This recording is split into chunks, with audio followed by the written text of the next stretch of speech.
just a moment, X minus one. But first, one man whose personality belies his name is Quizmaster Groucho Marx. Because Mr. Marx is hardly one of the grouchy kind when it comes to welcoming guests and dispensing good humor on his Wednesday night quiz show, You Bet Your Life. Why don't you tune in and hear for yourself tomorrow?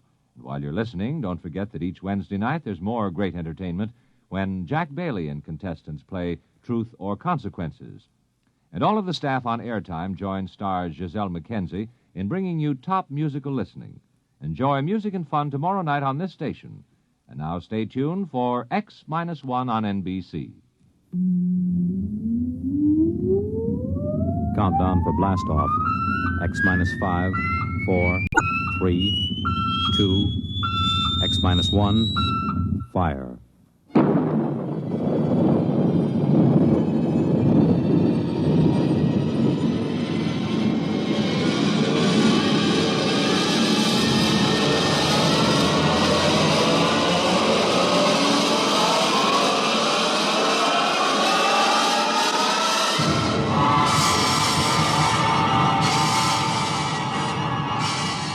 From the far horizons of the unknown come transcribed tales of new dimensions in time and space. These are stories of the future, adventures in which you'll live in a million, could be years, on 1,000 maybe worlds. The National Broadcasting Company, in cooperation with Galaxy Science Fiction Magazine, presents X minus one.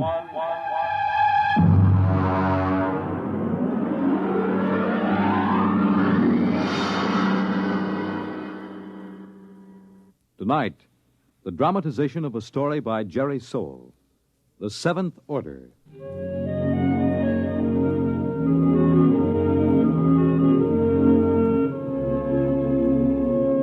Brentwood, Illinois, would have been just about like any other average community of 10,000 had it not been for Presser College, one of the country's finest small institutions of learning. Its residents were used to the pranks, the hazings, and the practical jokes of the students.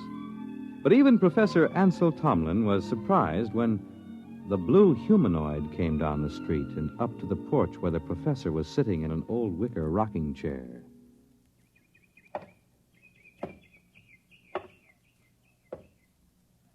Pardon me. Of course. You are Professor Ansel Tomlin. Yes, and you, I take it, are somebody from one of my psychology classes dressed up as a sort of a robot. No. I am George of Xanthar. Who? I am here to learn all I possibly can learn of the planet Earth and its inhabitants. Less than 10 minutes ago, I landed not far from here in a spaceship, which I subsequently blew up and destroyed. Now, let me explain. I am Tomlin of Brentwood.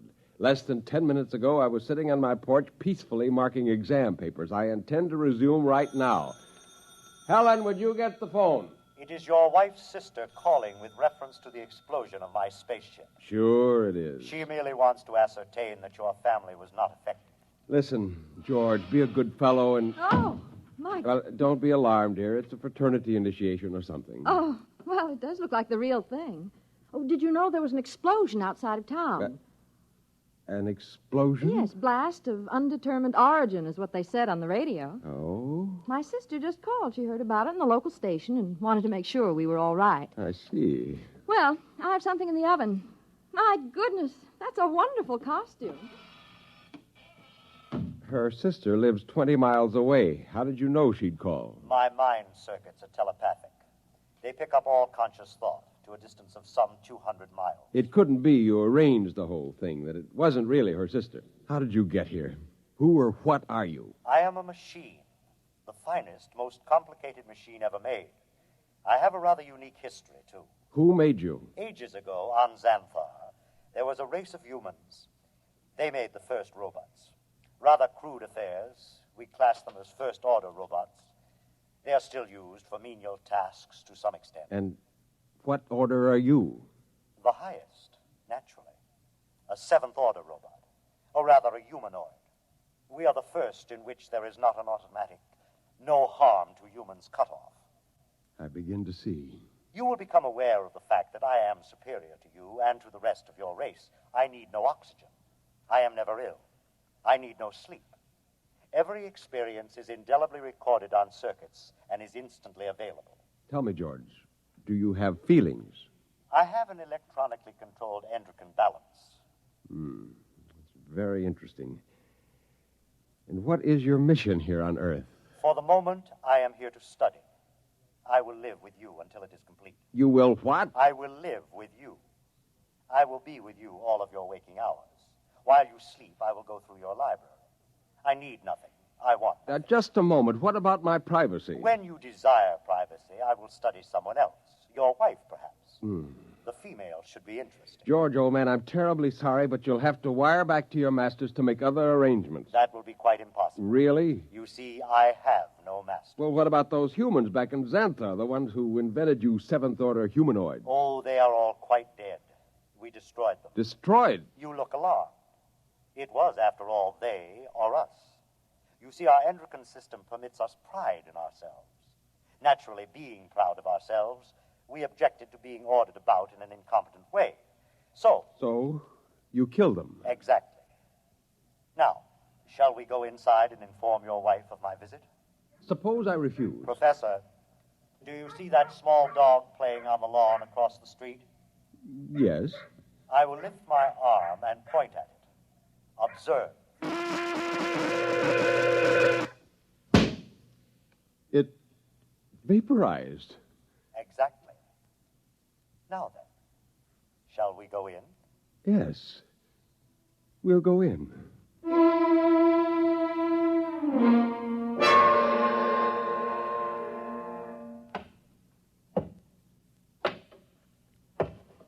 Oh, there you are.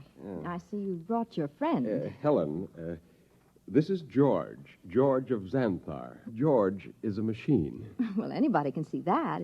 It's the most convincing costume I ever saw. Helen, it isn't a costume. No? No, he's really a machine. Oh. He's staying with us, What? whether we like it or not. Well, really, Ansel. We have no choice. I am a seventh-order humanoid. I detect that your mind does not comprehend. I am here as an advanced scout for my race. After we establish a station here on Earth... I don't like this. Now, would you be kind enough to leave my house, young man? You are very slow to comprehend. I comprehend that I have a lot to do, and I'd appreciate it if you leave. Otherwise, I'm going to call the police. You may call anyone you choose, Mrs. Thomas. I'll have you arrested. I assure you I can detect your intention long before you have time to do me any harm. Well, we'll just see about this. Hello? Get me the police. Helen, it's useless. I can follow the call through the phone wire. Captain Townsend will answer. Captain Townsend. Captain, I want to report a robot. A what? A thing. It won't leave my house. Who is this? I'm Mrs. Tomlin, Professor Ansel Tomlin's wife, 44 Crescent Road. I'll send a car over. Now we'll see.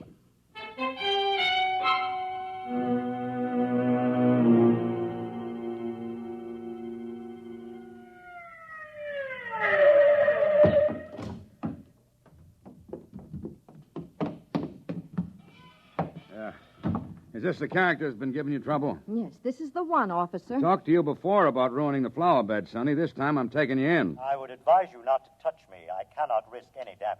I'll see about that. Come on outside. I prefer to remain here until I complete my mission. You do, huh? You know what this is? It is a weapon you call a service revolver. That's right. And you'll either march out of here or I'll use it on you. That would be most unfortunate. All right, come on. Officer, let me warn you. He's March. dangerous. March now. I'll count to 3. Officer, please. 1, 2. Oh,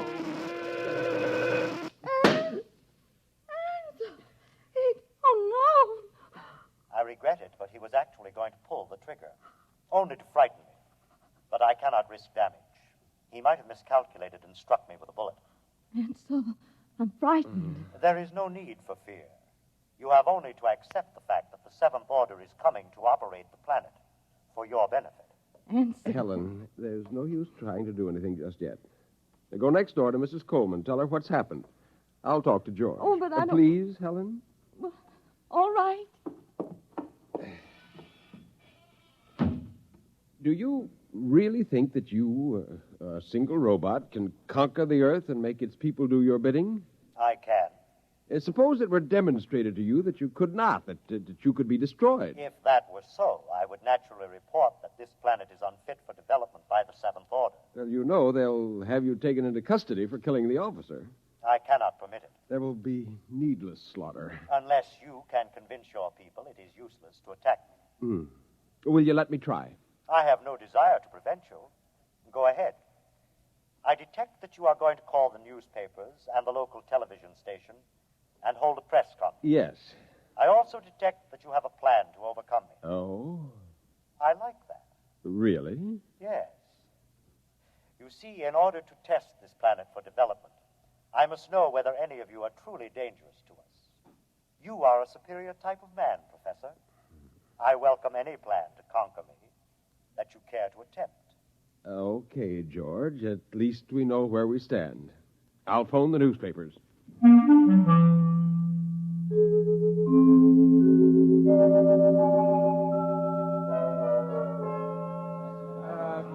Quiet! Quiet, please! Quiet! Hold it down. Ladies and gentlemen, this is Henry Bennett, broadcasting from a sound truck parked in front of the home of Professor Ansel Tomlin in Brentwood, Illinois. At the moment, Professor Tomlin is seated on his front porch. Next to him is a strange-looking blue robot-type creature, also seated on a chair. At the moment, we don't know if this is a hoax or not, but Professor Tomlin, a highly respected man here at the university, has called a press conference to introduce what is supposedly a creature from another planet. Professor Tomlin is about to speak, and we'll try to catch his words. Quiet, please. Gentlemen, I wish to present to you George of Xanthar. Yes, now, just a moment. George is a machine. Probably the most dangerous machine ever invented. He is telepathic as well. He can read your thoughts like a book. He knows exactly what each of you is thinking at this very instant. Professor! Yes?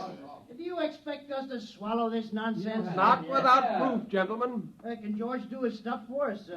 Let him tell me what I'm thinking right now.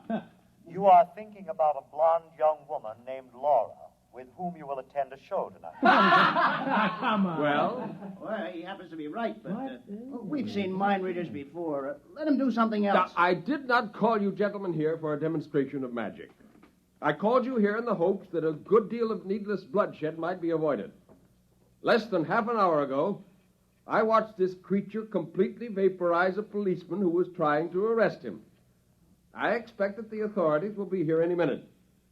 I hope I can convince you and them that it is futile. Well, I certainly think there's something ought to be done about a guy. Yeah, either you're nuts or you think we are. I don't believe this machine killed a cop. If a cop was killed, a human did it, trying to blame it on the machine. Now, gentlemen, I don't know how I can prove it. Perhaps if George will demonstrate his ability to vaporize... Observe the oak tree in the front yard. Now.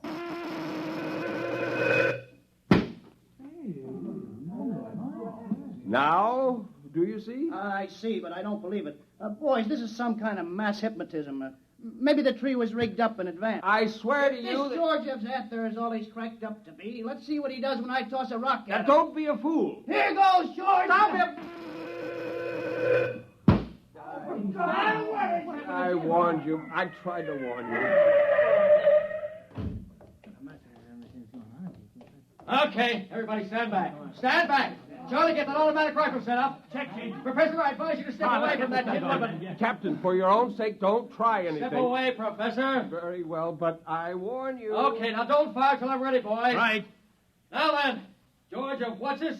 We don't know who's inside that tin suit, but I'm giving you just 10 seconds to come out of it. Captain, Hey, you're wanted on suspicion of murder. Now come out. All right, boys.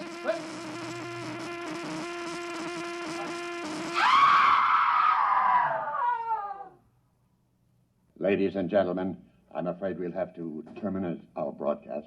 What started out as a good-natured hoax or publicity stunt has turned into a bloody massacre, as the bodies of some 6 policemen on the lawn of Professor Tomlin's home will attest. I don't know exactly what is happening here, but I can say this: George of Xanthar is no hoax. He or it is the spearhead of a race from outer space that's come to conquer the Earth.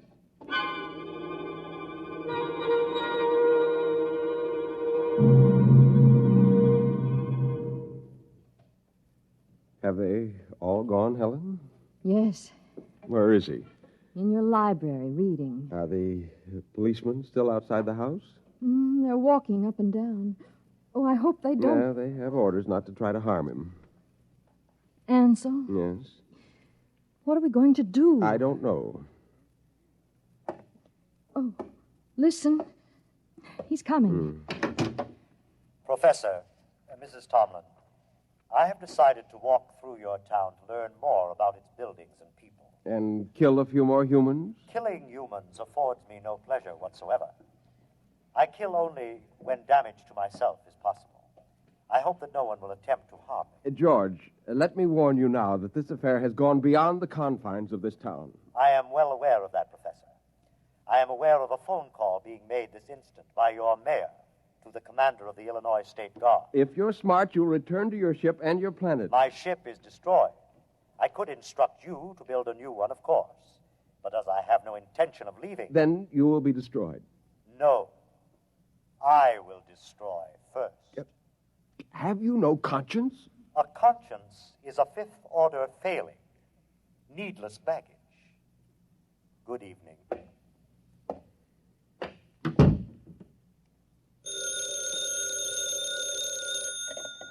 Hello, Professor Tomlin. Yes. Yes, I will.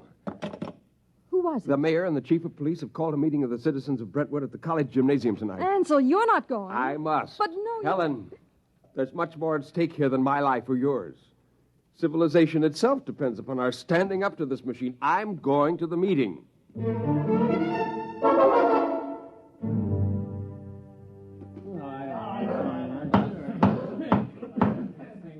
Gentlemen, as mayor of Brentwood, I call this meeting to order.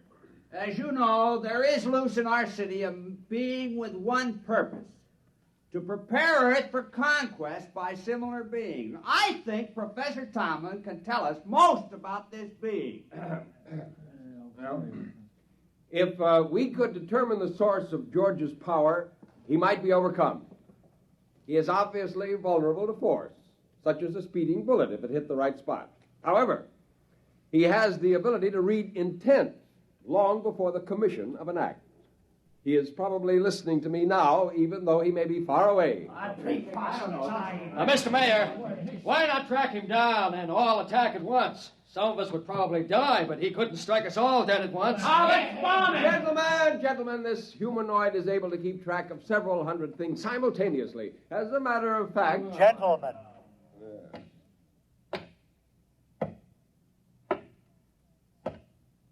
You are working yourselves up needlessly. You simply do not appreciate what it would mean to dedicate yourselves to the fulfillment of the seventh order destiny. Your lives will be made most pleasant and happy by us. Yeah, why did you kill 6 cops? If you're so powerful, bring them back to life. How do you want to be buried, Robot? Yeah, let's get them, man.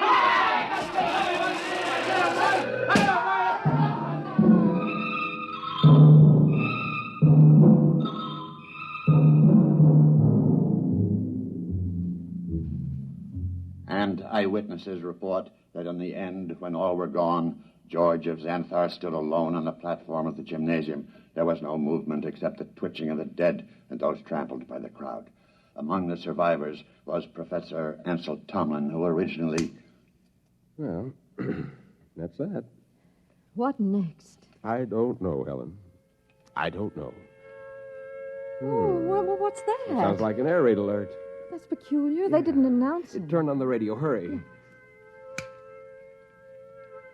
We interrupt to bring you a special message.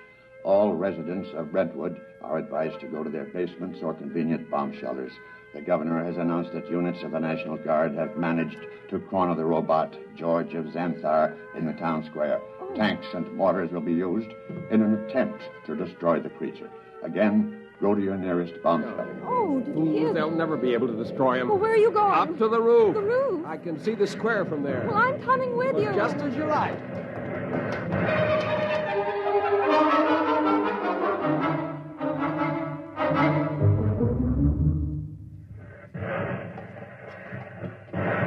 What's happening? He's vaporizing every tank and gun they bring up. Oh, Ansel, let's get away from here. Oh. What's that? Those are Army jets. We'll see how effective he is now. Oh, good Lord, a whole squadron up in smoke. It's no use. Can't you see it's no use? Ansel, come inside, please. Oh, very well. Oh, if only there was something we could do to tell him. Not as long as he can read our every conscious thought before we can act. What is it? Our every conscious thought. Our thought. I wonder if... What is it, Nothing. Ansel? Nothing, Helen.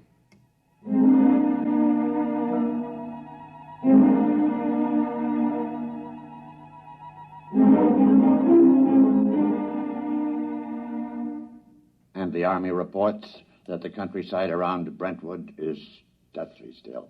The blue humanoid, George of Xanthar, is still standing in the middle of the town square, where he's been standing for 3 days now. We'll keep you informed of developments. The military urges everyone to keep calm and go about your business as usual. There is no danger to anyone who is not attacking the humanoid. No danger. He wants to keep more of them from landing. Ansel, are you going to sit there with your head in your hands forever? Well, come have some dinner. Ansel? Yeah, it might work. Where are you going? Washington. What? I'm going to Washington. Would you be good enough to pack my overnight bag? I can catch a plane out of Chicago in about 2 hours. But why? What for? I'm going to talk to the Pentagon. What do you tell them? I'm going to tell them to surrender to George of Xanthar.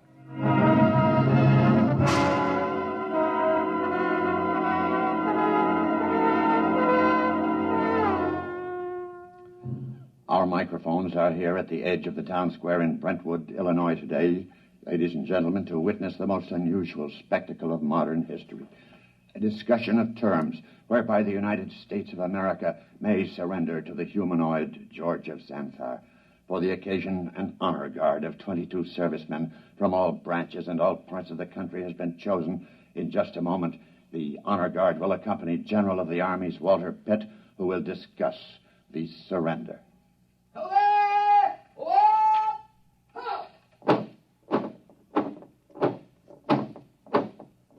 The honor guard is advancing to the edge of the square.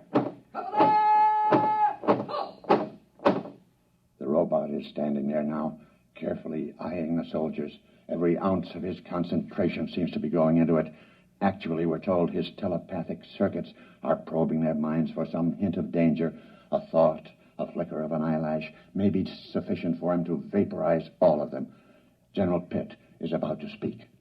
George of Xanthar, I hear you, General. I have been instructed to consult with you about your intentions toward our country and the world in general, with a view to reaching some sort of agreement with you and others of your kind who you say will invade the earth.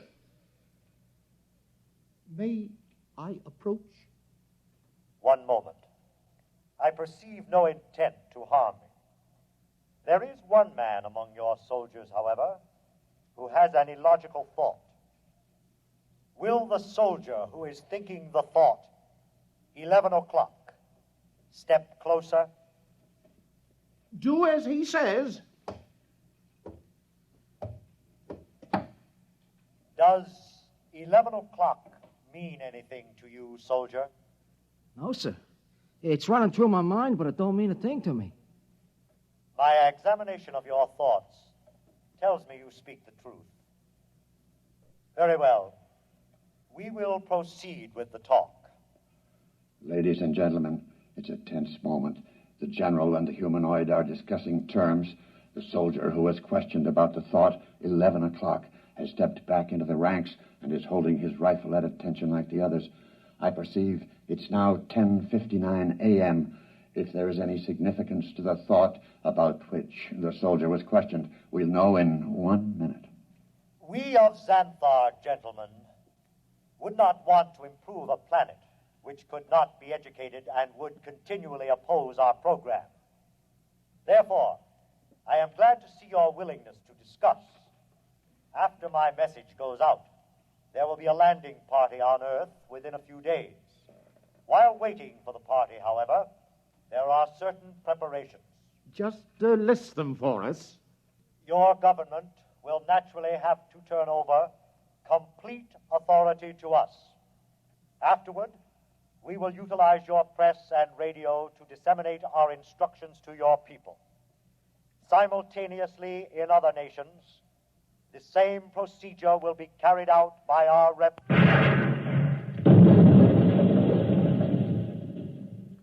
Ladies and gentlemen, it's happened at exactly 11 a.m. 10 soldiers in the honor guard instantaneously fired their weapons into George of Xanthar.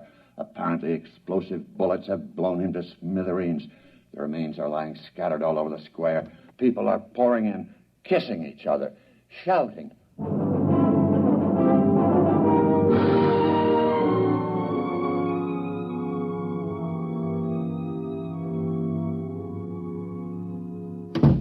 Helen! Ansel, you're home. Yeah. Oh, you've heard the news. Isn't it wonderful? Wonderful, really wonderful. I'm sorry I couldn't come home sooner. It would have spoiled my whole plan if I'd gotten within telepathic range. Your plan? Yes.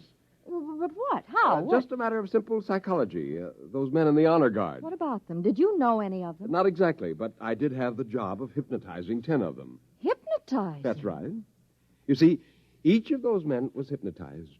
And while he was under, we planted a post-hypnotic suggestion, namely, to fire at George of Xanthar when a soldier named Charlie started to cough. Charlie was told to cough at 11 o'clock. Before we released them from hypnosis, we told them to erase everything from their conscious memories. I was staking everything in the hope that George could only tune in on the conscious mind, not the subconscious, and it worked. Oh. Yeah, there was nothing to be reached by George's prying mind, so we never knew what was going to happen. At 11 o'clock, the soldier named Charlie coughed. The men raised their guns and fired. And that was the end of George of Xanthar. Now, if you don't mind, I've got some exam papers to mark.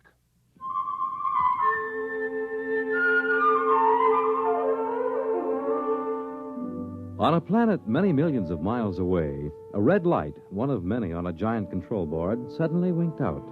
A blue humanoid made an entry in a large book, System 29578. Planet 3 inhabited. Too dangerous for any kind of development.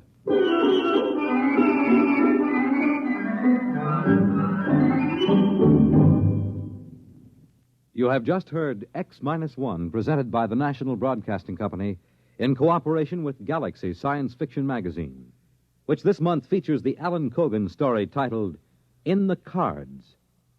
It was one thing to safeguard the future, but something else to see someone you love cry in terror 2 years from now. Galaxy Magazine on your newsstand today. Tonight, by transcription, X-1 has brought you The Seventh Order, a story from the pages of Galaxy written by Jerry Sohl and adapted for radio by George Leppers. Featured in the cast were James Monks, Nelson Olmsted, Kate Wilkinson, James Rafferty, Dick Hamilton, Reese Taylor, Jim Stevens, Robert Hastings, Wayne Chappell. The commentator was W. Chaplin, your announcer Fred Collins. X-1 was directed by Daniel Sutter and is an NBC Radio Network production.